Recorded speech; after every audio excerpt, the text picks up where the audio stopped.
রাজধানীর একটি বেসরকারি কোম্পানিতে কাজ করতেন মিস্টার টুটুল। কিন্তু করোনা ভাইরাসের কারণে গোটা রাজধানীতে কোয়ারেন্টাইন শুরু হয়ে গেলে টুটুল তার নিজের জবটি হারান।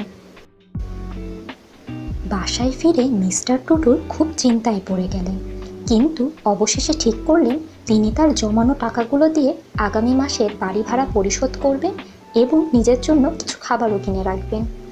এর সাথে সাথে তিনি অন্যান্য চাকুরিতেও আবেদন করা শুরু করবেন। মিস্টার টুটুল তার জমানো টাকা দিয়ে সুপার শপ থেকে নিজের জন্য কিছু খাবার কিনে নিলেন। এভাবে তিনি বেশ কয়েকদিন পার করলেন। কোয়ারেন্টাইনের পরবর্তী 2 মাস মিস্টার টুটুলের জন্য ভালোই কাটছিল। মিস্টার টুটুল কোয়ারেন্টাইনের 3 মাসের মাথায় লক্ষ্য করলেন তার টাকা প্রায় শেষ হতে চলেছে। এখন আর বাড়ি ভাড়া দেওয়াও সম্ভব না, তাই তার জমানো শেষ টাকা দিয়ে তিনি ভাবলেন কিছু বাজার করে নেবেন। তিনি আগামী কয়েকদিনের জন্য বেশি করে খাবার কিনে নিলেন। খাবার কিনে তিনি যখন মাঝপথ দিয়ে হাঁটছিলেন তখন দেখলেন সেখানে একটি লোক তার কাছে সাহায্য চাচ্ছে। সাহায্য করেন বাবা, গত কয়েকদিন ধরে কিচ্ছু খাই নাই, কি একটা ভাইরাস আইলো।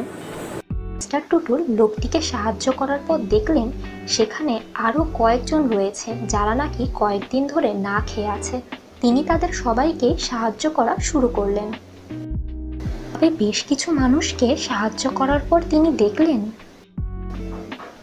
মানুষগুলো খাবার পেয়ে বেশ খুশি হয়েছে, কিন্তু মিস্টার টুটুলের কাছে আর কোনো খাবারই অবশিষ্ট ছিল না যা দিয়ে তিনি আগামী মাসগুলোতে চলবেন।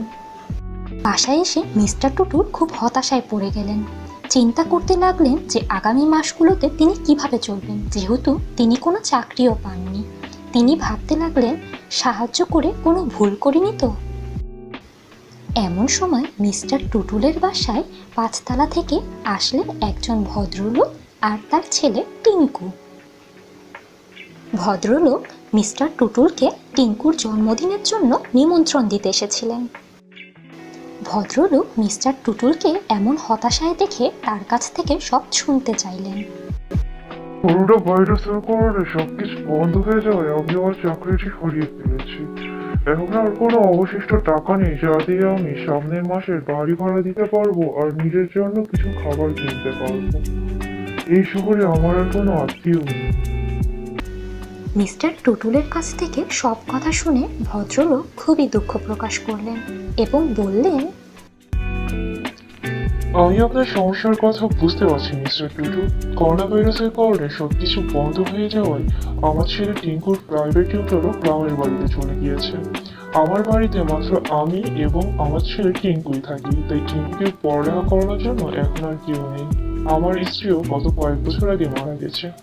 তাহলে মিস্টার টুটুল, আপনি যদি চান তাহলে আপনি আমার বাসায় কিছুদিনের জন্য সাবলেট থাকতে পারেন এই কোয়ারেন্টাইনের সময়। সাথে সাথে আপনি টিঙ্কুর প্রাইভেট টিউটর হিসেবেও কাজ করতে পারেন। এই প্রস্তাব পেয়ে মিস্টার টুটুল খুবই খুশি হলেন এবং সম্মতি জানালেন যে তিনি এই কোয়ারেন্টাইনের সময়ে ভদ্রলোকের বাসায় থাকবেন এবং তার ছেলেকে প্রাইভেট টিউটর হিসেবে পড়ানোর দায়িত্ব নেবেন।